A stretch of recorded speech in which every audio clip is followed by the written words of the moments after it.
The monitor kept time like a metronome, steady, indifferent, patient.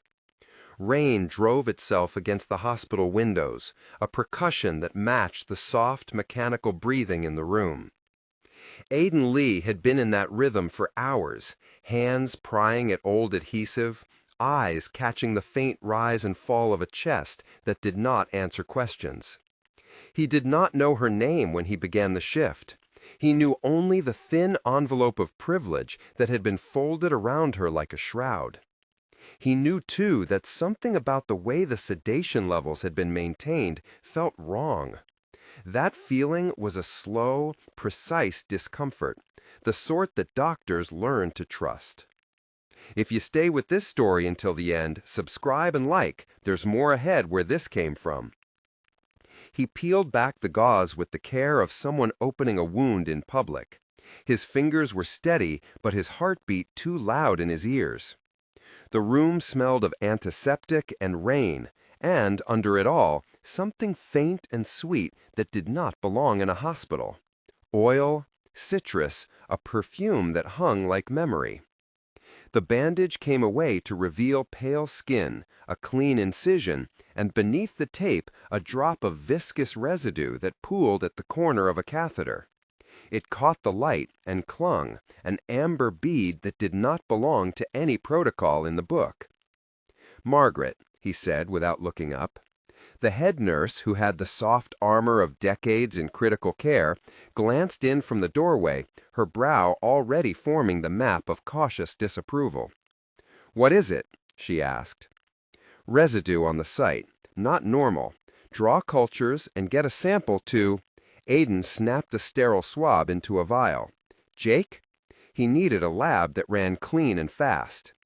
The lab tech's face appeared in the doorway, hair damp from the rain. Jake took the swab with a practiced hand and a look that said, "I'll have you an answer before you finish your coffee." They had been told she was a private admission, transferred from a luxury clinic after sudden deterioration. Name, Olivia Nyan. Age, 41. Net worth listed on a printed sheet that looked like a prop from another life.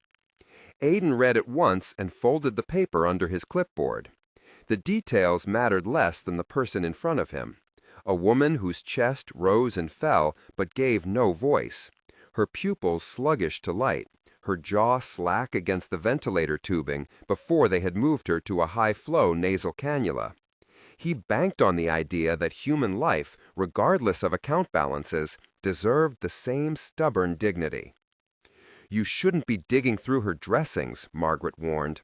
She had the habit of saying the obvious like pleading. "Families down in the suite, corporate counsel called. They don't want anything out of order." Aiden's fingers paused over the amber bead. He did not know the weight of family attachments, or the reach of counsel. He did know the shape of neglect, the patterns of overlooked anomalies that, over time, clinched a death certificate. He trusted the residue more than the polished people downstairs. "This isn't neglect," he said. "There's something on the dressing that shouldn't be there. I want a toxicology panel and to preserve the sample." His voice folded around the words like a surgical mask. Margaret watched him a moment longer, then sighed. "Keep me posted. You take the sample to Jake. No press, no talk to anyone in the suite unless—" Her mouth formed the name of the hospital's PR lawyer for a moment and then closed, the thought unspoken. Nurses learn to navigate corridors of power. Their caution had a way of protecting patients sometimes and protecting institutions at others. Rain stitched the city outside into a gray quilt. Aiden wrapped the gauze back over the site, taped it with a methodical motion, and noted the time. In the chart he wrote, "Unexplained residue on dressing, sample taken." In the margins, his handwriting slanted a little, the way it did when his mind ran circles around an idea that would not settle. Jake's results came an hour later in the form of a printed line. Low-dose sedative compound consistent with prolonged administration. Trace solvent indicating topical application plausible. The phrase topical application tightened Aiden's chest like the pull of string. Sedatives were supposed to be documented, titrated, recorded. To find one as an external residue suggested tampering. He read the line twice and then walked back down to the suite. The penthouse above the hospital compound had glass walls and a view that made the city look like something owned. Daniel Newine met him at the elevator vestibule. Polished shoes, a smile that had learned to aim where it stung, the hand one offered before the knife. Daniel said he was Olivia's brother, and he moved through rooms like a man who measured reality in contracts and angles. The suite smelled of lemon oil and another kind of carelessness. Photographs of achievements hung with the same precision as framed diplomas. There was no family portrait, just images of a woman at stages of triumph, ribbons, plaques, a smile trained to the camera. "You're one of the doctors?" Daniel asked, voice flint. Aiden nodded. "Just checking on her dressing," he said. Daniel's eyes narrowed almost imperceptibly. "She's not in a state to—" He stopped. The words rearranged themselves into a vocal form of ownership. "We've been assured the best care is in place." "Someone applied a sedative topically," Aiden said. He did not mean to cut, but the statement landed like one. "It showed up on the dressing. I had Jake run tests." Daniel's jaw worked. "Are you suggesting foul play?" "I'm suggesting we find out how a sedative ended up on her dressing without documentation." Aiden kept his voice level. Accusation was a blunt instrument. He preferred files and tests. "If it's inadvertent, we document and move forward. If not, we preserve evidence and notify the authorities." Notify the authorities? Daniel laughed then, a sound too bright for the steel in it. Notify the authorities? That seems dramatic. "Not as dramatic as a patient being sedated without consent," Aiden answered. He met Daniel's gaze and held it. "You have a right to know anything that affects her care. So do I." Daniel folded himself into a careful smile and, for a moment, slipped reins onto the day. "We'll cooperate, of course, but let's not make mistakes that damage reputations. People panic." Aiden left the suite with his chest humming and the taste of lemon in his mouth. He told himself that this was the beginning of a process. He did not yet frame enemies. He trusted process more than personalities, but the residue had shifted a set of circumstances into scrutiny. They logged the chain of custody. Jake zipped the sample into an evidence bag, the plastic crinkling like a small private rain. Minutes later, the lab called with a corroboration that pulled taut the thread in Aiden's gut. The compound was present in concentrations inconsistent with incidental contact. Someone had administered it. Within 24 hours, security footage, the kind that lived in bank vault servers, offered a partial frame that looked like a cigarette burn on film. The camera outside Olivia's penthouse door had flickered at 2:17 a.m., and in the frames before and after, there was the shape of a person moving away, the jacket collar raised against the rain, the silhouette of a hand that was too deliberate. The footage had been trimmed, a gap that made the missing frames a kind of accusation.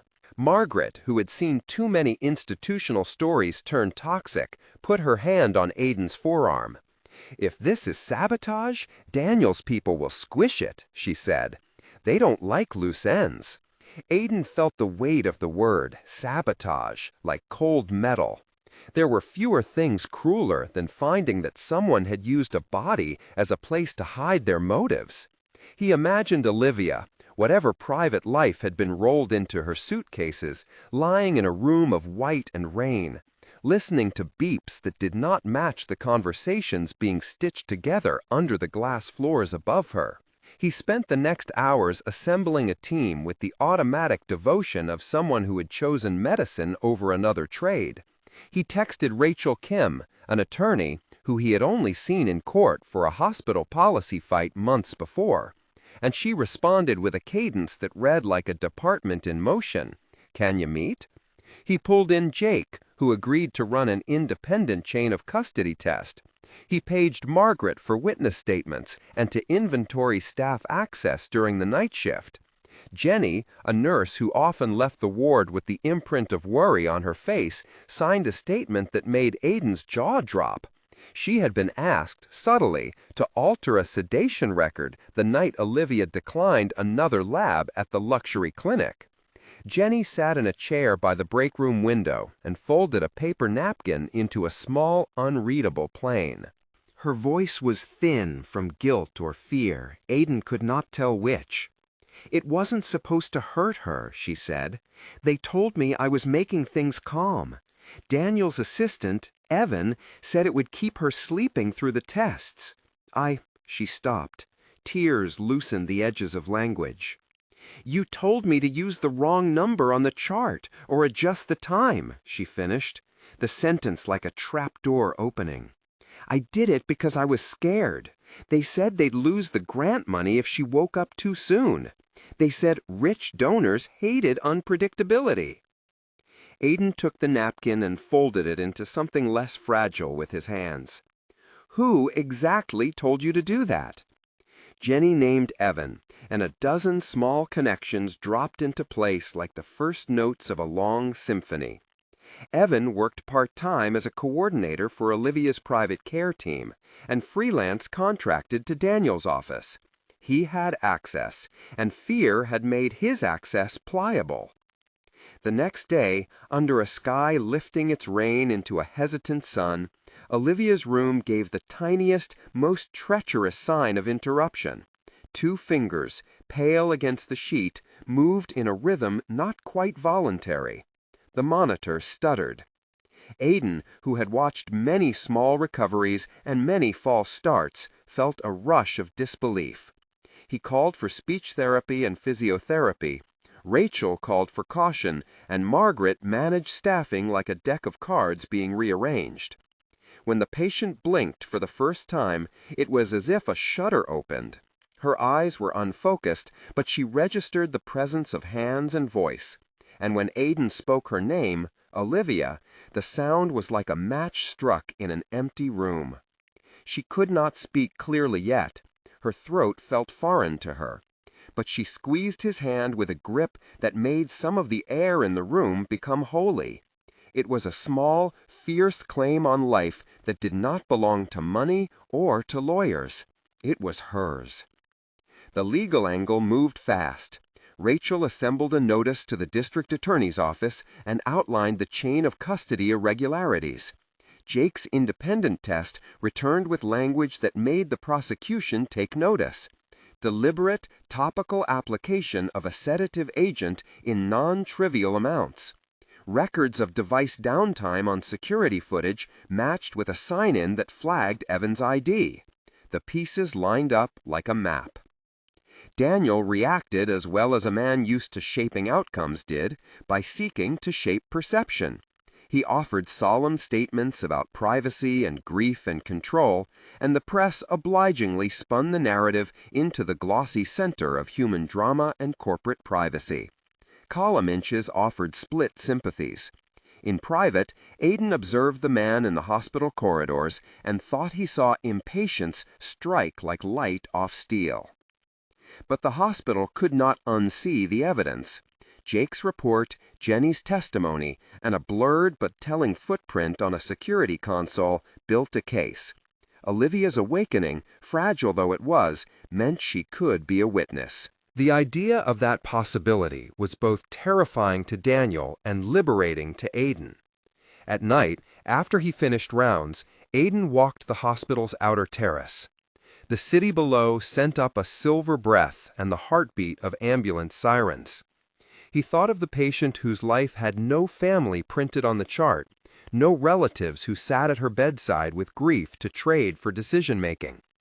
If she had been alone, that absence would not preclude her from being defended.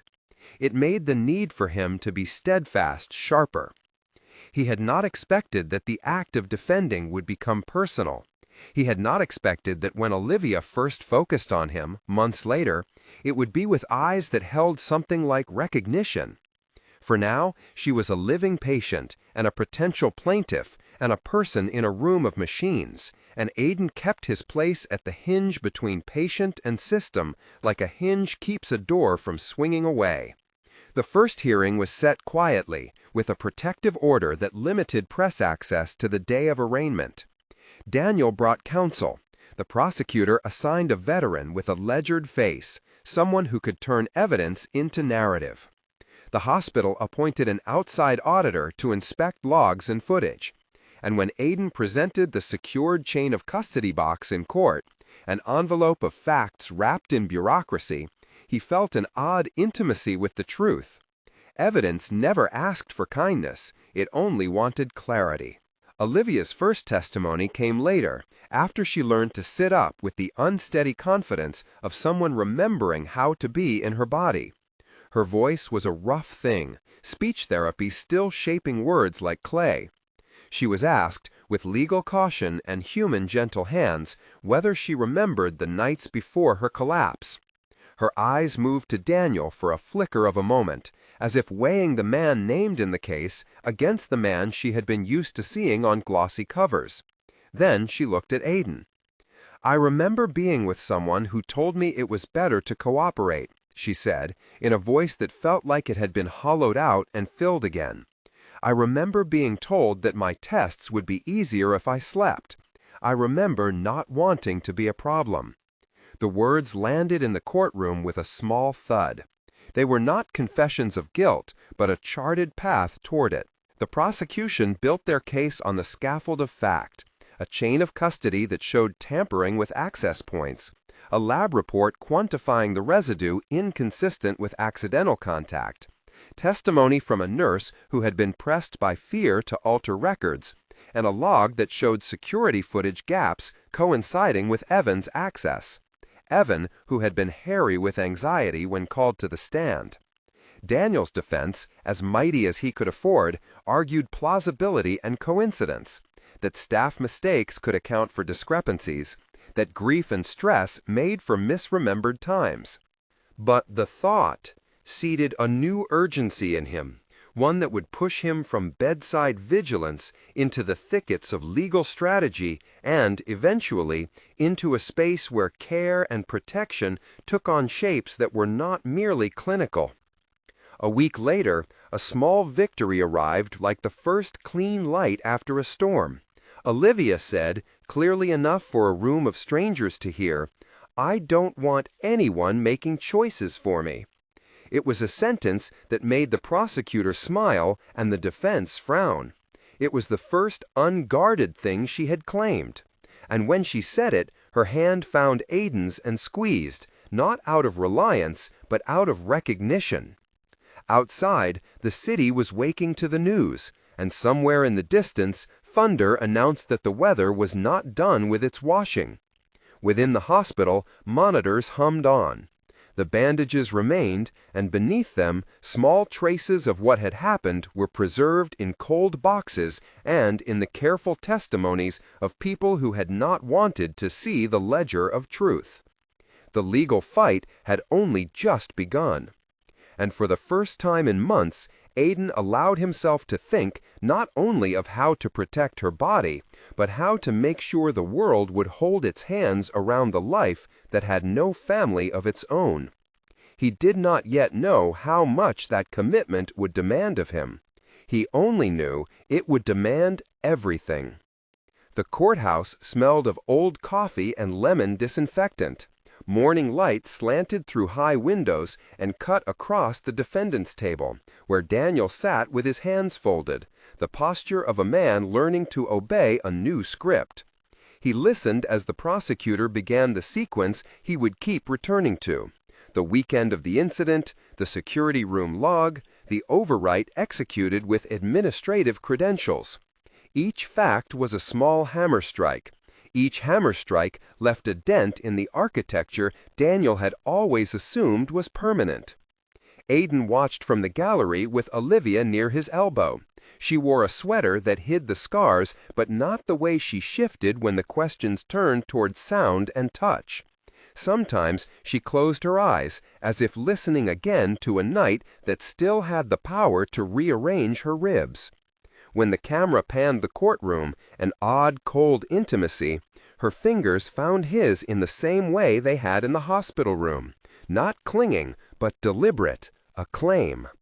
The prosecutor called Evan to the stand. He came forward looking like a man who had already lost the life he'd known. He was thinner. The hair at his temples had gone from polished to uncombed in a week. He spoke in a voice that had to be coaxed into steadiness, and each answer was the product of someone examining a wound and trying not to flinch. "Did you log in to the security server on the night of the 15th?" the prosecutor asked. Evan swallowed. "Yes."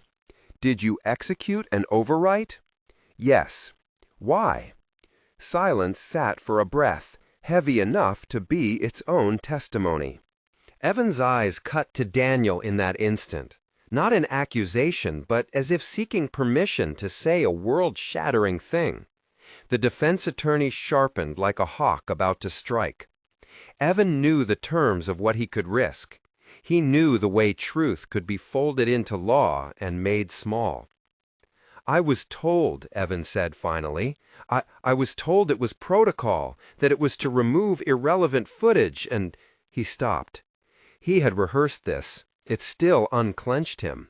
"I was told if I did not, I'd lose my job. I'd lose—" He could not finish the sentence. Loss had been a currency pressed into his palms long before now. The prosecutor leaned forward. "Who told you?" Evan's face crumpled in something that might have been shame, might have been the relief of letting a secret out. "Mr. Daniel's assistant. She came to me. She said Mr. Daniel wanted certain footage removed. She logged the request through my account." A murmur swept the courtroom like a draft. The defense lawyer's jaw tightened. He was not someone who tolerated surprises well. Daniel's features did not flicker. If anything, a thin smile lifted the corner of his mouth, as if already cataloging the next move. The defense moved to cross-examine. Their approach was surgical. Question Evan's competence, the possibility of mistaken identity with credentials, whether the server's timestamps were reliable. They brought a technical expert whose voice could make code sound like gospel. He talked of network anomalies, of possible remote access, of spoofed IP addresses. He painted complex scenarios in which administrative credentials could be used without the owner's knowledge. It was not an outright exoneration, it was law at its most useful, creating doubt. Aiden sat very still. He knew enough now to understand that trials were not just about the one truth. They were about the versions of truth that could be made to look like the only truth.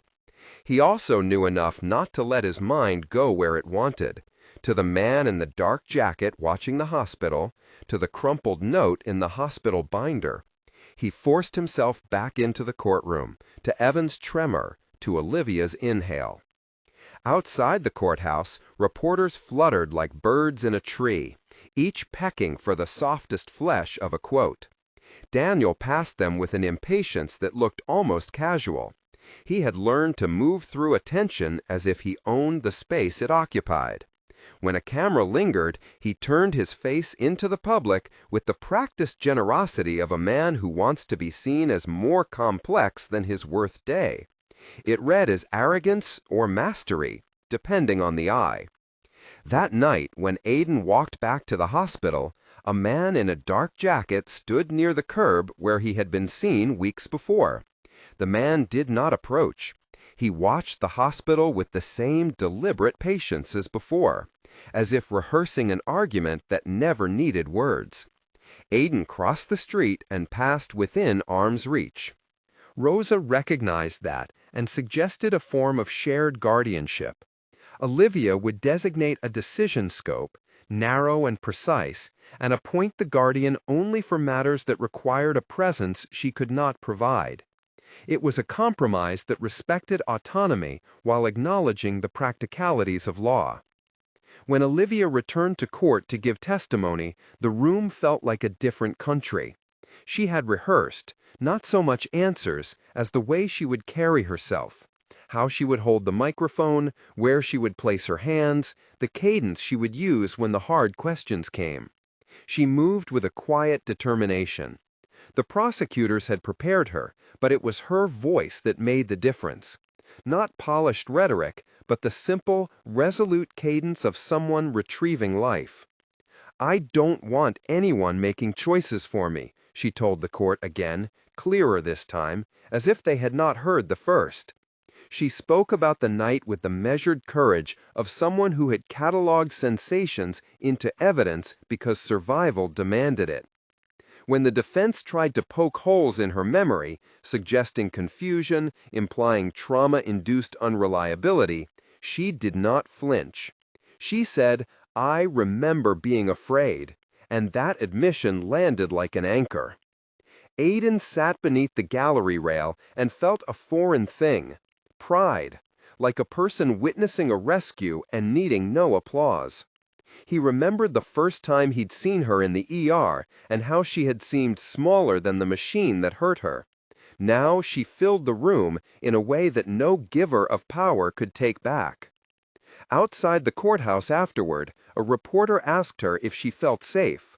She paused, and the pause was not for the camera. It was for herself. "Safer than I was," she said finally, "but not safe yet. Safety is work." The man in the dark jacket watched the courthouse from across the street that afternoon, and then trailed like a patient shadow when the group left. He spoke to no one. He simply existed at the edge of their path. Aiden noticed him again.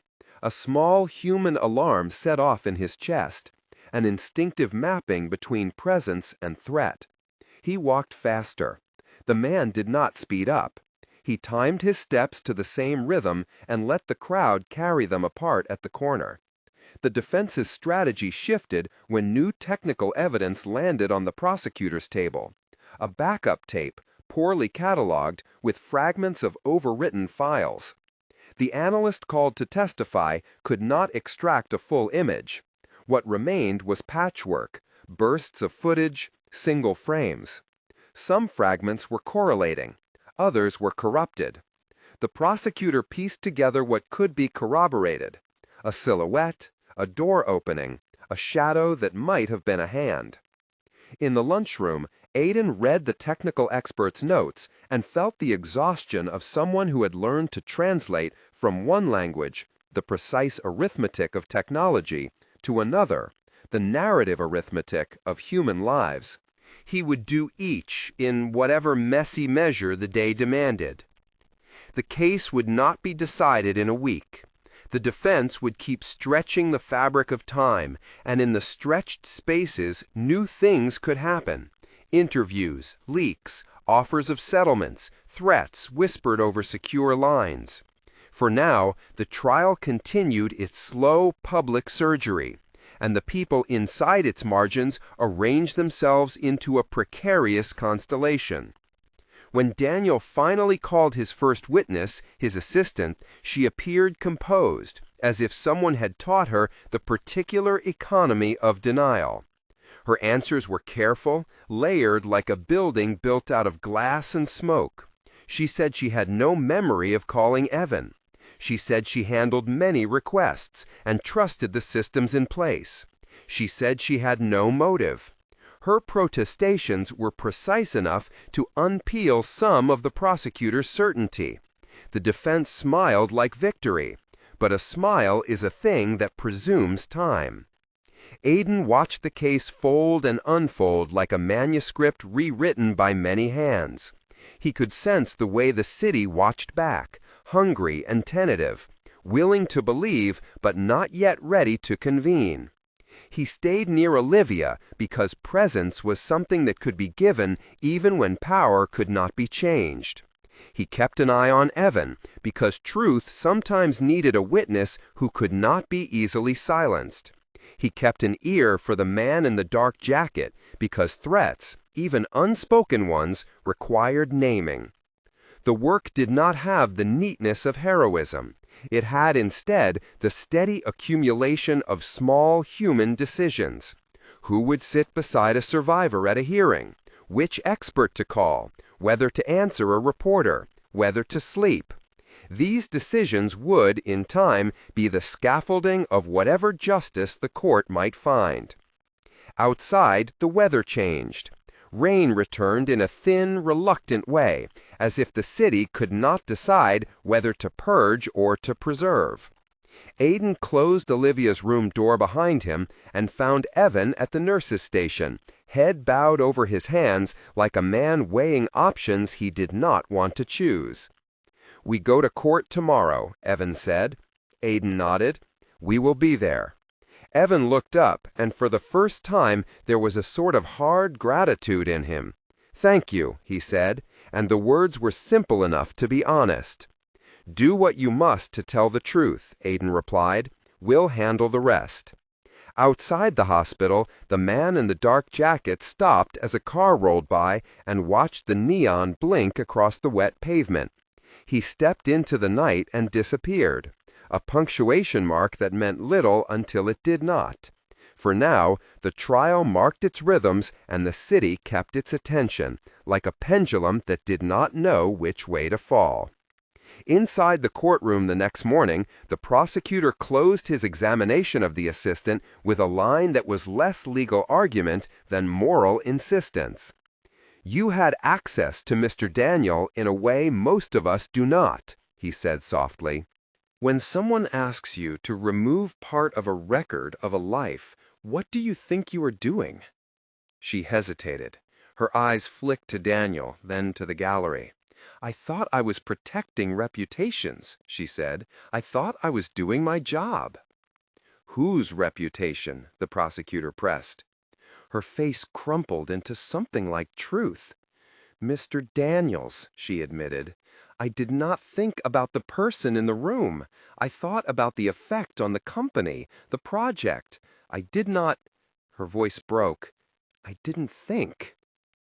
There is something fragile about that admission when it comes from the mouths of those accustomed to shaping outcomes. It can be read as repentance, as arrogance humbled, or as an explanation that is useful to everyone. For Olivia, sitting stiff and listening, it landed like an acknowledgement of a world that had not been built for her. When the day closed, Aidan walked Olivia out to the car and they passed a group of protesters, small, frantic, holding placards that read things like "We believe her" and "Not alone." The city had collected more than curiosity. It had gathered into advocacy. Cars slowed, drivers leaned on horns, and the protesters chanted in a rhythm that felt like a heartbeat, keeping time with the legal machinery. "Do you want to go home?" Aidan asked. Olivia considered, then shook her head. "Not yet. The streets feel loud in a good way." He wanted to say that he would keep doing whatever needed to be done, that she would not be left, words he had promised himself and now had to make true. He held the car door for her, and she slid into the seat with the measured confidence of someone who has learned to choose. As the city exhaled behind them, Daniel stood at a distance, watching the car's taillights disappear. He did not look like a man defeated. He looked like a man who was calculating the next line in a game he had begun to play with his own rules. In the days that followed, the trial would reveal more. Emails, phone records, the shaky memory of a security guard who had been given a cup of coffee at the precise hour of the overwrite. The defense would continue to wedge in doubt. The prosecutor would continue to lay out the bones of a case that insisted on meaning. And outside the shaped rooms of court and hospital, other forces would convene. Offers whispered into the ears of those who could make problems vanish. Conversations on luxury phones that seemed designed never to be recorded. Aidan learned to do small things well, to bring evidence to the right hands, to register threats with the right officers, to sit long hours with Olivia while she relearned how to inhabit her body without flinching at sound. he learned the patience of guardianship, which is not always brave acts, but rather a steady refusal to be absent. One late evening, after the city had gone soft with rain and the courthouse lights burned like a distant constellation, a new envelope arrived at the hospital desk. It had no return address. Inside was a photograph, just one frame, cropped in a way that made everything around it anonymous, except for the silhouette of a man in a dark jacket.